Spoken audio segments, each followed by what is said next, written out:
رسول اللہ صلی اللہ علیہ وآلہ وسلم نے فرمایا کہ یاسین نام نہ رکھا جائے کیونکہ یہ نام میرے لیے خالص کیا گیا ہے۔ میں نے الحمدللہ سے والناس تک تجھ کو رحمت کے سوا کچھ نہ پایا۔ حج مہنگا ہو گیا تو کوئی بات نہیں، نماز مفت ہے وہ پڑھ لیں۔ اچھی تربیت انسان کو گھروں سے ملتی ہے، اونچے سکول تو صرف تعلیم دیتے ہیں۔ پہلے ناکامی سے مت گھبراؤ کیونکہ یہی تمہارے عروج کی پہلی سیڑھی ہے۔ محبت کی پہچان مقدر سے نہیں، معیار سے ہوتی ہے۔ محبت تھوڑی ملے پر سچی ملے تو زندگی سمجھ جاتی ہے۔ حضرت علی فرماتے ہیں، جو شخص تمہاری نظروں سے تمہاری ضرورت کو نہ سمجھ سکے، اس سے کچھ مانگ کر خود کو شرمندہ نہ کرو۔ امام جعفر صادق علیہ السلام فرماتے ہیں، عورتوں سے محبت اور ان کا احترام انبیاء کے اخلاق میں سے ہے۔ جو مرد اپنی بیوی کو زیادہ عزیز رکھتا ہے، اس کا ایمان بلند ہوتا ہے۔ فرمایا، مومن کے ایمان میں اضافہ اس وقت تک نہیں ہوتا جب تک وہ اپنی بیوی سے محبت نہ کرے، اور جس کے دل میں اپنی بیوی کے لیے زیادہ محبت ہو، اس کا ایمان اتنا ہی کامل ہو جاتا ہے۔ عورت کے پاس یہ ہنر ہے کہ وہ مرد کو کئی طرح کی موت دے سکتی ہے۔ مرد کی محبت عورت کو کبھی بھی مکمل سایہ نہیں دیتی، اس کے رویوں کی دھوپ کہیں نہ کہیں سے عورت پر پڑتی رہتی ہے۔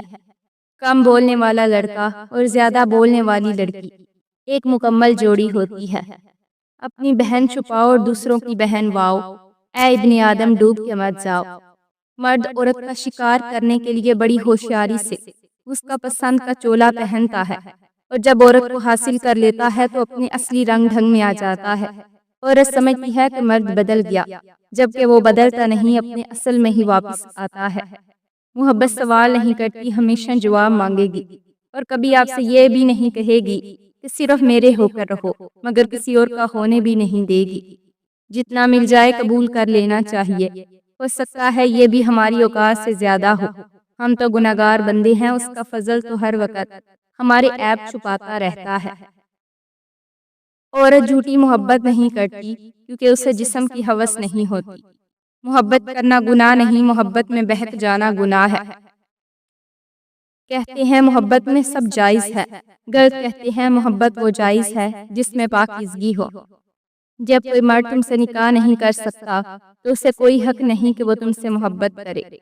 اچھی بات کا اثر سب پر برابر نہیں ہوتا، کیونکہ جب بارش ہوتی ہے تو کیس صرف ان زمینوں پر ہی اگتے ہیں جہاں لوگوں نے محنت کی ہوتی ہے، باقی جگہ جنگلی جھاڑیاں ہی اگتی ہیں۔ کسی کو چاہو تو اس نیت سے چاہو کہ وہ بھلے ملے یا نہ ملے، پر اسے جب بھی محبت ملے تو تم یاد آؤ۔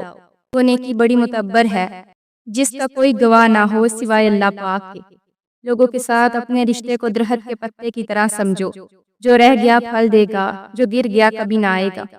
اللہ تعالیٰ نے عورت کو مرد کی پیشانی سے نہیں بنایا کہ وہ مرد پر حکمرانی کرے، نہ اس کے پاؤں سے پیدا کیا کہ اس کی غلامی کرے، بلکہ اس کی پسلیوں سے پیدا کیا کہ وہ اس کے دل کے قریب ہو۔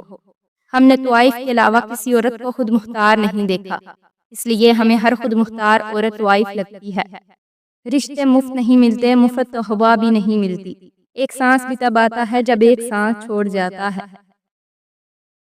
اللہ تعالیٰ پر ایمان رکھو، جن کے ایمان مضبوط ہوتے ہیں ان کے لیے معجزے ہوتے ہیں۔ عورت ایک ہی مرد سے بہت سی امیدیں رکھتی ہے، اور مرد بہت سی عورتوں سے ایک ہی امید۔ عورت کے پھٹے کپڑوں میں ہمارا معاشرہ اس کی غربت نہیں جسم دیکھتا ہے۔ زندگی کے اخبار میں سب سے خوبصورت صفحہ بچوں کا صفحہ ہوتا ہے۔ ہمیشہ منفرد کردار رکھو، جیسے کہ نمک جس کی موجودگی محسوس نہیں ہوتی مگر اس کی غیر موجودگی تمام چیزوں کو بے ذائقہ بنا دیتی ہے۔ 100 باتوں کی ایک بات، نامحرم کبھی مخلص نہیں ہوتا، اور جو مخلص ہو وہ نامحرم رہنے نہیں دیتا، محرم بناتا ہے ہر حال میں، ہر قیمت پر۔ اسلام میں 2 روٹی اور 2 کپڑے دینے پر مرد کو عورت پر حاکم قرار نہیں دیا گیا۔ یہ 2 روٹی اور 2 جوڑے وہ اپنے باپ کے گھر زیادہ عزت اور مان سے لیتی ہے۔ اسلام نے مرد کو نان نفع کے ساتھ ساتھ اس کی عزت اور حرمت کی بھی ذمہ داری دی ہے، جس میں سے یہ دونوں چیزیں عموماً نظر انداز کر دی جاتی ہیں۔ اور پھر جب انسان اللہ پاک کے دائروں کو توڑ کر خاک کے پتلے کے پیچھے بھاگتا ہے تو اللہ پاک اسے دھکا دیتا ہے۔ جو تمہیں خوشی میں یاد آئے تو سمجھو تم اس سے محبت کرتے ہو، اور جو تمہیں غم میں یاد آئے تو سمجھو وہ تم سے محبت کرتا ہے۔ محبت ہمیشہ بے چینی اور بے قراری لاتی ہے، اور آپ اطمینان اور سکون سے ہمیشہ محروم رہیں گے، جو ایک بے لوث محبت کا خاصہ ہے۔ کسی کو اپنی محبت میں تڑپانا چاہتے ہو تو یہ کام کرو، وہ آپ کے پیچھے پاگلوں کی طرح بھاگے گا۔ پہلے اپنے آپ کو اس کے پسند کے مطابق ڈھال لو، پھر اسے اگنور کرنا شروع کر دو۔